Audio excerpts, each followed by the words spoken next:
বন্ধুরা, আজকে তোমাদের সঙ্গে লোটে মাছের রেসিপি শেয়ার করব খুব কম সময় এবং তাড়াতাড়ি। কেটে ধুয়ে পরিষ্কার করে নিয়েছি। আমি একটা কড়াইতে জল গরম বসিয়েছিলাম। এবার এই গরম জলে আমি লোটে মাছটা দিয়ে দেব। অল্প কিছুক্ষণের জন্য একটু গরম হতে দেব। লোটে মাছটা হালকা সিদ্ধ করে নিতে হবে, কারণ এর কাঁটাটা আমি ফেলে দেবো। তার জন্য এটা হালকাই গরম করতে হবে। বেশি গরম করলে কিন্তু মাছটা গলে যাবে, তাই অল্প গরম করে আমি নামিয়ে নেব। তো অল্প কিছুক্ষণের জন্য রেখেছিলাম, কিন্তু মাছটা সেদ্ধ হয়ে গেছে। ঠিক হালকা সেদ্ধই করবো। আর এই মাছটা আমার প্রিয় মাছ, আমার খুবই প্রিয়, আমার খুবই ভালো লাগে এই মাছটা। আশা করি তোমাদেরও ভালো লাগবে এইভাবে রান্না করলে। তো আমি লোটে মাছ থেকে শিকদারার হাড়টা বার করে নিয়েছি। সেটা তোমরা কাটাই বলো আর হাড়ই বলো, আমি তো হাড় বলি। সবাই দেখতে থাকো আমি কিভাবে রান্নাটা করি। এখানে তেল নিয়ে নিচ্ছি গরম কড়াইতে। গরম তেলে আমি আলুটা ভেজে নিলাম। আমি এবার সেই তেলে তেজপাতা দিয়ে দেব। তেজপাতা দেওয়ার পর আমি পেঁয়াজটা দিয়ে দেবো। আমি ভেজে রাখা পেঁয়াজটা দিয়ে দিয়েছি। পেঁয়াজটা একটু বাদামি রঙের হতে দেবো, তারপরে রসুন বাটাটা দিয়ে দেবো এর মধ্যে। দেখো পেঁয়াজটা ভাজা ভাজা হয়ে গেছে, তাই আমি এর মধ্যে রসুন দিয়ে দিলাম। রসুন দিয়ে আমি আবার এটাকে একটু ভেজে নেব।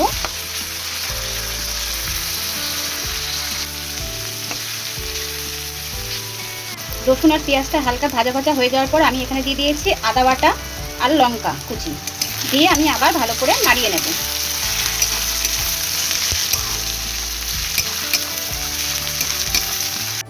আলুটা দিয়ে নাড়িয়ে নেব।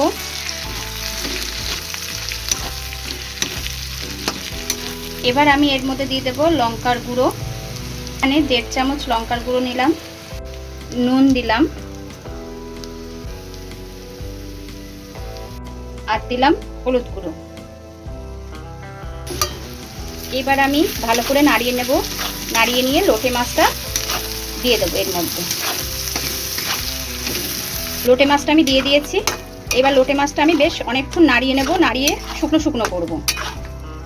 তোমাদের বাড়িতে যদি টমেটো থাকে তাহলে অবশ্যই টমেটো দিতে পারো। আমার বাড়িতে আজকে টমেটো ছিল না, তাই আমি টমেটো দিইনি। টমেটো দিলে আর ধনেপাতা দিলে এই মাছটা খেতে খুবই সুন্দর লাগে। তোমরা কে কে এই মাছটা খেতে ভালোবাসো অবশ্যই কমেন্ট করে জানাবে। আর আমার রেসিপিটা যদি ভালো লাগে তাহলে অবশ্যই একটা লাইক করে দেবে এবং সাবস্ক্রাইব করে দেবে। স্বাদের জন্য একটু চিনি ব্যবহার করব, খুবই সামান্য।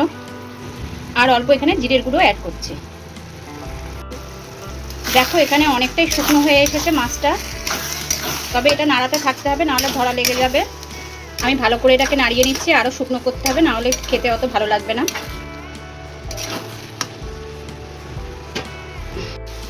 দেখো কতটা শুকনো শুকনো হয়ে গেছে লোটে মাছটা। এটা আরও অনেকভাবে রান্না করা যায়, তবে আজকে এইভাবে পদ্ধতিতে দেখালাম। আমি এবার এর মধ্যে একটু গরম মশলা অ্যাড করব, হালকা করে নাড়িয়ে নেব। আজকে লোটে মাছের রেসিপিটা তোমাদের কেমন লাগলো অবশ্যই কমেন্ট করে জানিও।